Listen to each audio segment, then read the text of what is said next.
কাছাৰত বৰাক নৈৰ খহনীয়াই লৈছে তীব্ৰ ৰূপ। সোণাই সমষ্টিৰ হাতীৰহাৰ এলেকাত গৰাখহনীয়াই ভাবুকি কঢ়িয়াইছে শ শ পৰিয়াললৈ।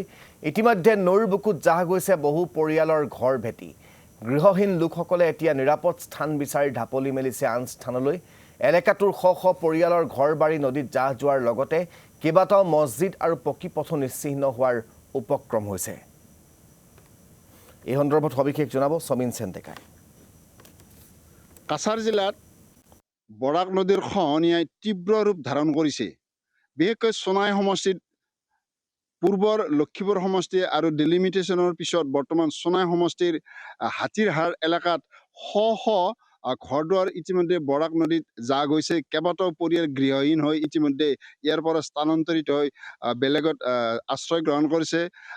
কেইবাটাও ঘৰ নদীত যোৱাৰ লগতে মছজিদ, আনকি গড়কাপ্তানি বিভাগৰ এটা পথো ইতিমধ্যে নদীত সম্পূৰ্ণ জাহ গৈছে। সেই দৃশ্য আমি দেখুৱাইছোঁ যে ইয়াত এটা পথ আছিল, এই পথটোৱে এইফালৰ পৰা সিমূৰলৈ গৈছিল, কিন্তু নদীৰ তীব্ৰ গৰাখহনীয়াই সম্প্ৰতি পথটো লৈ গৈছে আৰু নদীটো ক্ৰমান্বয়ে গাঁৱৰ ফালে সোমাই আহিছে। আৰু গাঁৱত যিসকল ইয়াত নৈপৰীয়া ৰাইজ আছিল, নৈপৰীয়া ৰাইজৰ শ শ ঘৰ ইতিমধ্যে পানীত উটি গৈছে। এই মুহূৰ্তত মই আছোঁ এই হাতীৰহাৰ এলেকাত। যিসকল লোকৰ ইয়াত ঘৰ বাৰী গুচি গৈছে, গতিকে এইদৰে তেখেতসকলে বৰ্তমান গৃহহীন হৈ ইয়াত আজি উপস্থিত হৈছে।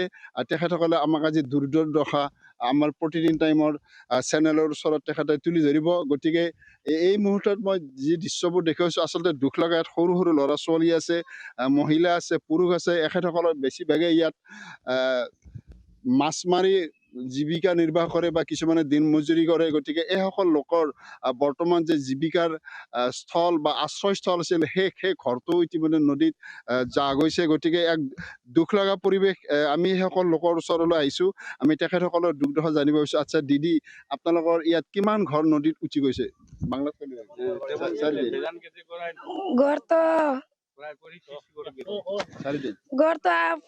৮০-৯০টা, মানে এন্ডি ভাঙ্গার পরে গড় ৮০-৯০টা ভাঙ্গি গেছে।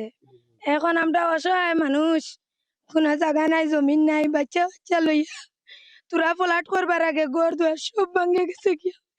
এখন আমরা কিলা চলতাম, কিলা খাইতাম।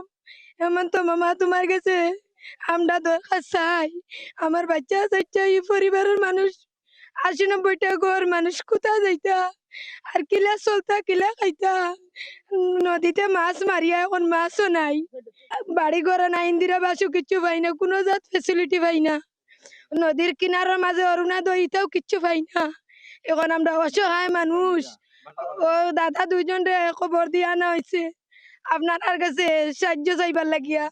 আর আপনার কাছে রিকোয়েস্ট করিয়া আমরা এই রেন্ডিটা আর মানে বাড়ি ঘরটা যেন ভাঙ্গিয়া গেছে, কোন জায়গাত রইতাম আর এই বাচ্চা লইয়া আমরা কোন জায়গাত গিয়া মানে আশ্রয় পাইতাম। আপনার কাছে আমরা রিকোয়েস্ট করিয়া, আপনি যদি চান তার কাছে অনুরোধ করিয়া, আপনার কাছে অনুরোধ করিয়া আপনি ওখানটা চাইয়া আমরা দেও সাহায্য খান্তা করিয়া।